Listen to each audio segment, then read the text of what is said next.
Welcome to Fat to Fierce. This is episode number 1. My name is Amy English. I'm an emotional eating coach. And on this podcast, I'm going to be talking about all things related to overcoming emotional eating, having a healthier, happier, more peaceful relationship with food, and really just feeling better about yourself. That's what we're going to be focused on during our time together. Welcome to the very first episode. Okay, can I just tell you, I have wanted to do this podcast for a long time.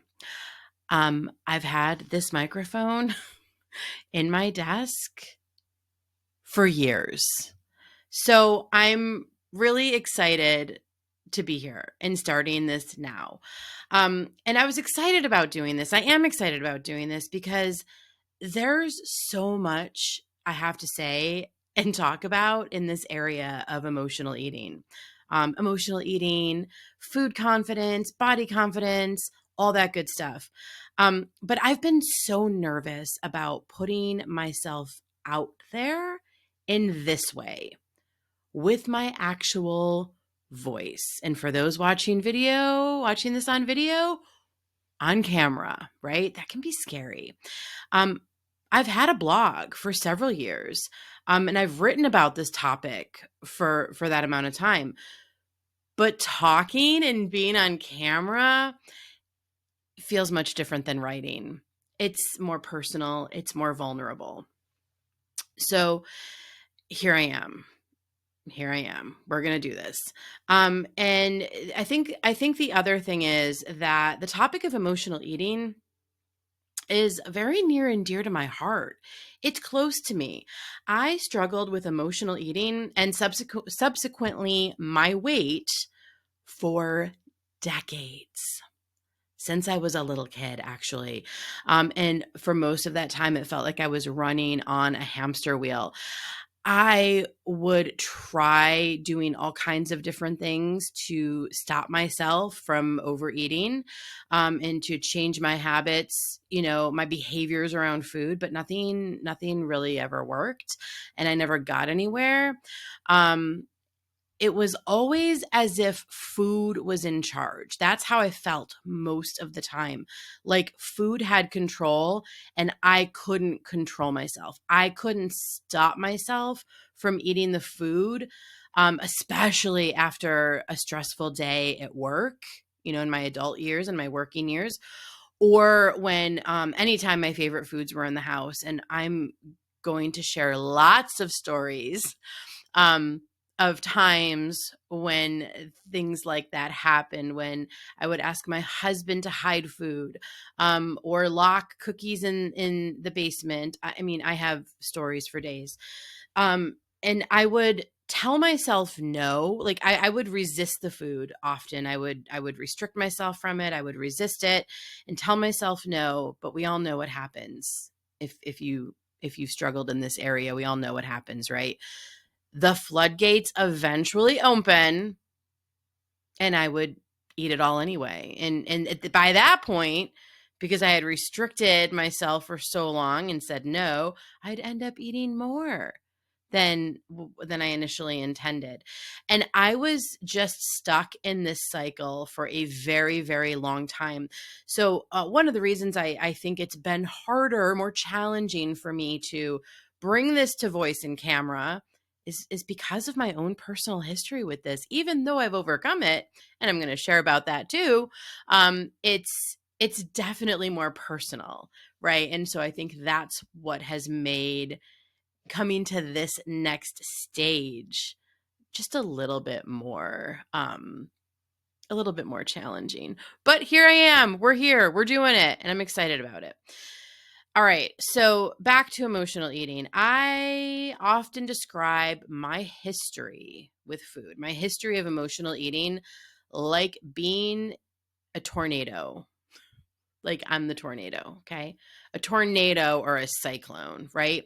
It's the visual I get when I think about my days as someone who was eating emotionally.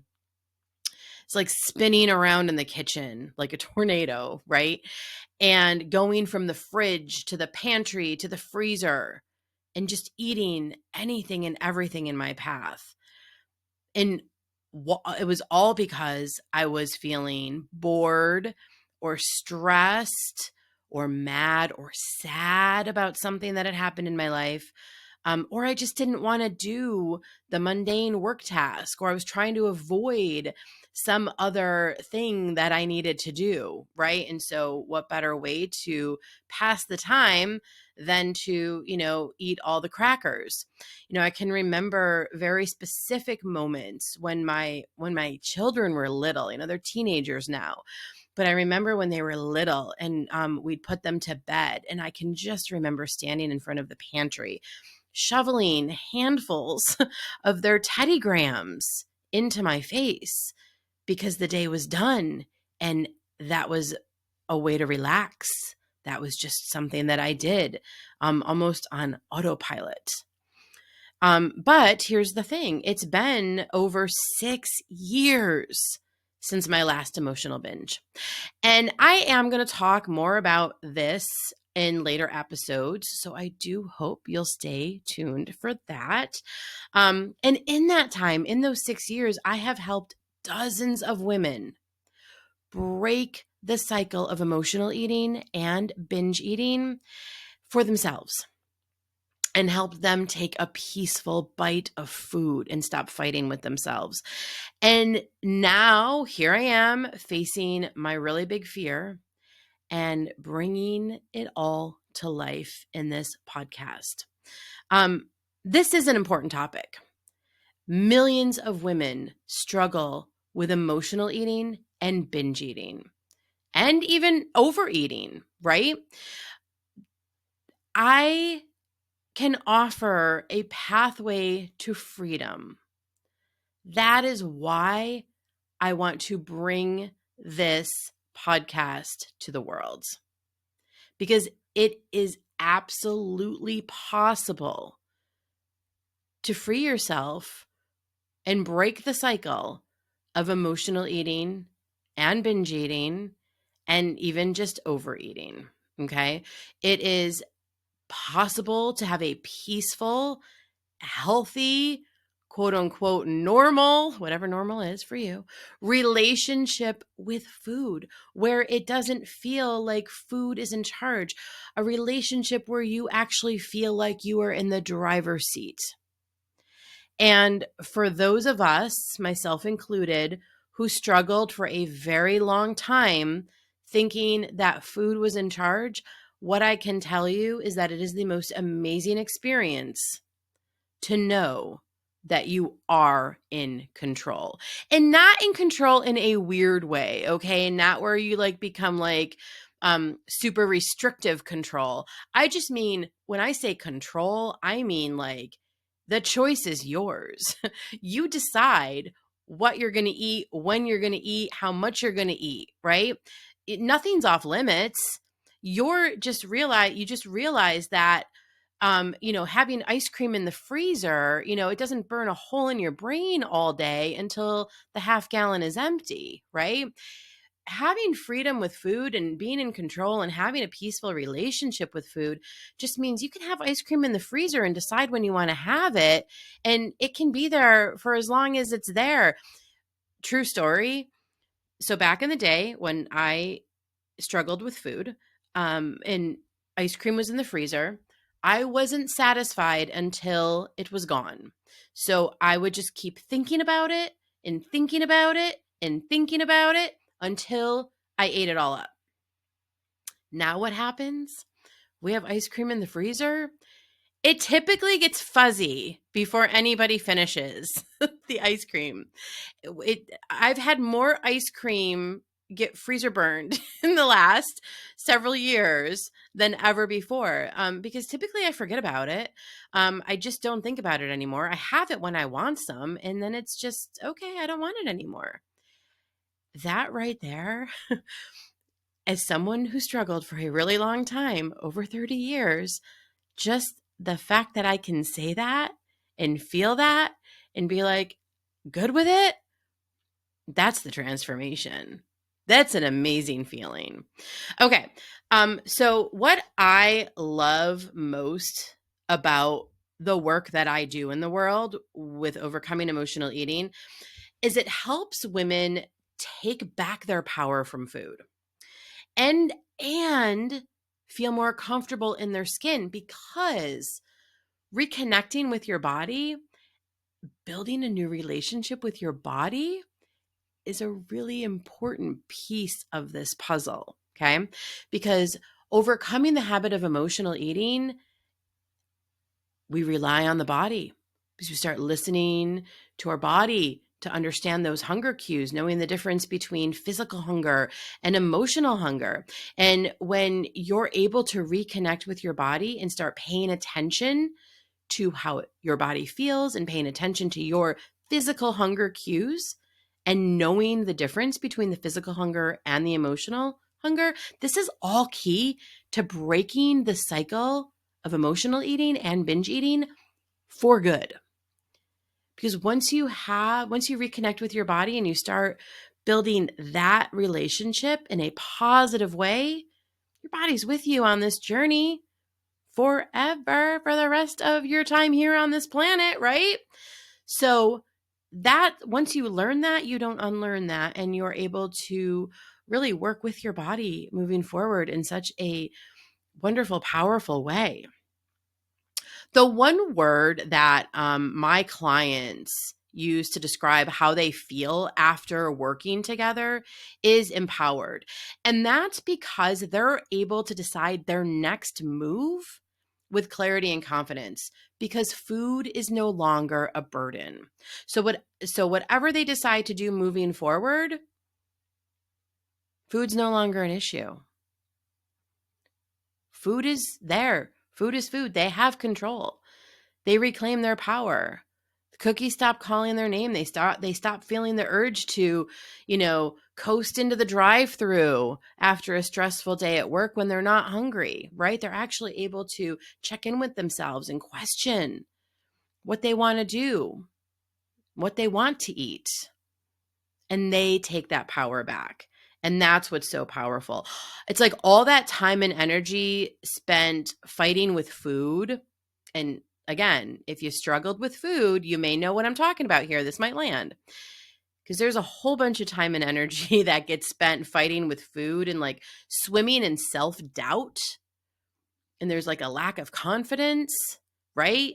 And all that time and energy becomes available for something else, something better. So for me, that was a huge chunk of time of my day, of my life, that went towards, oh my gosh, what am I going to eat?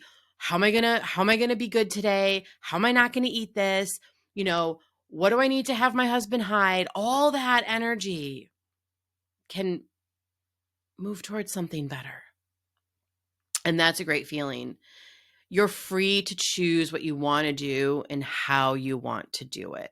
So as you may kind of notice as I'm talking about this here, is overcoming emotional eating is so much more than just about food. Like, yeah, it's about food, but it really impacts every area of your life when you think about that, right? Because so much time and energy and attention is being shifted from food and feeling bad about yourself to other things that you want to do in your life. That is the key. So my hope for this podcast is that it's a safe space where you can come to listen and just know that you're not alone. Because here's the other piece of this. A lot of people don't understand emotional eating. And if I had $1 for heck, if I had a penny for every time someone said to me, well, just don't eat it. Just don't eat the cookies, Amy. Y'all know. Y'all know how that feels. People don't understand emotional eating. If you haven't been there, if you haven't experienced it, if you don't know that pull. Sometimes I describe it, it feels like almost like a trance, like food has this like trance or this power over you. If you don't understand that, it's hard to explain it.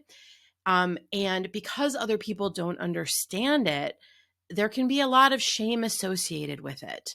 I know because I felt that over the years, so I get that. So I want this to be a place where you can come and listen, know you're not alone, stop suffering in silence, because that's hard, and really just learn some tips to help you get started or continue on your journey to overcome emotional eating, have a peaceful bite of food, and just feel better about yourself. Don't we all deserve that? I think so. Thanks for being here. Oh, and listen, I do hope that you'll share this with anyone you may know. I get that emotional eating is a sensitive topic. So, but I also know that as women, we tend to, share new things and talk about things. So if you do know somebody who could benefit from this topic, and you want to share it with them, I would appreciate that. What you can expect from this podcast, I will be sharing personal stories about my experience, and I'm going to include obstacles. I'm going to include stories that of things that maybe have been hard. So I'm going to include obstacles and triumphs, right? And specific things that I've worked on over the years to heal my relationship with food and my body, because as I mentioned earlier, the body is a big piece of this, right? Just learning to feel comfortable in your skin. I mean, no joking aside here, the first time I felt comfortable in my skin was just about 6 or 7 years ago. Okay? I'm about to turn 49. So you can do the math. I spent the majority of my life feeling really uncomfortable in my skin. That still makes me emotional. But I can share now how beautiful and amazing it feels to be friends with this body, to be friends with this physical form that I get to walk around this life with. And that's a beautiful thing. Okay, so I'm going to be sharing insights I've had over the years that will hopefully shed some light for you as you move on your journey. As I mentioned, I know this is a sensitive topic, and it's one that not everybody understands. And here's the thing. When I started my journey to overcome emotional eating, which was somewhere around the year 2015, 2013 is when I realized that it kind of became very clear that I had to do something about my habits with food. That's when I was diagnosed with breast cancer. That's another story for another day.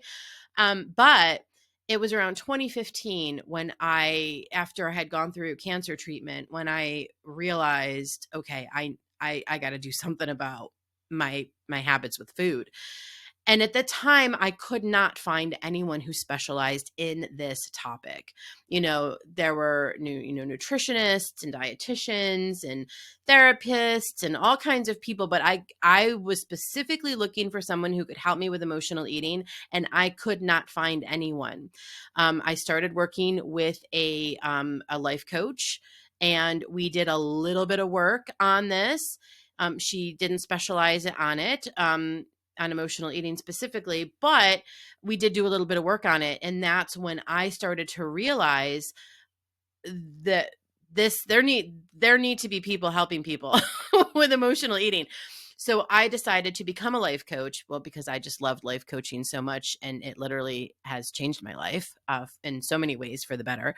But I decided to become a life coach and dedicate my coaching practice to this specialty, to overcoming emotional eating, because I have been there, I get it, I understand it, and I know how to break the cycle. I know how to change it.